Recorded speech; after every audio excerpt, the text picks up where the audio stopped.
আপোনালোকে চাগে ভাবিছে ডে 15টো কেলে নাই ৰ'ব মই ডে 15টো লং ভ্লগ এটা দিম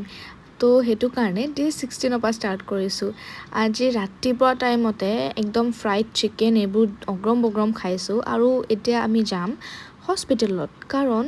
মই কৈছিলোঁ আই গেছ যে মোৰ অলপমান ইনফেকশ্যন হৈ আছে স্কিনৰ তো সেইটো কাৰণে বাহঁত আহিছে যিহেতু মই ভাবিলোঁ GMCHত দেখাই লওঁ পাপায়ো ক'লে দেখাই লগে দেখালোঁ ইমান একো নাই বুলি ক'লে খালি মেডিচিনছ দিছে আৰু সেয়াই আৰু আশীৰ্বাদ কৰিব যাতে ভাল হৈ যায় জল্দি কাৰণ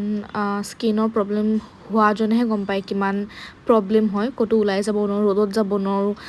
একো গৰম জেগাত যাব নোৱাৰোঁ একো কৰিব নোৱাৰোঁ পূৰা স্কিনখন ৰঙা ৰঙা হৈ যায় দেন আহি পেলাই আজি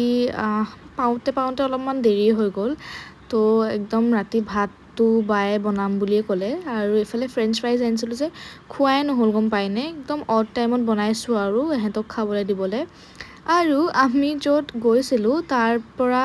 মিল্কশ্বেক আনিছিলোঁ তাতে এই চিপাৰটো আছিলে এতিয়া তাতে পানী খাই আছোঁ গম পাই বহুত মৰম লগা ন এনেকুৱা কিউট বস্তুবোৰ ভাল লাগে প্লাষ্টিকৰ হয় বাট নেভাৰ মাইণ্ড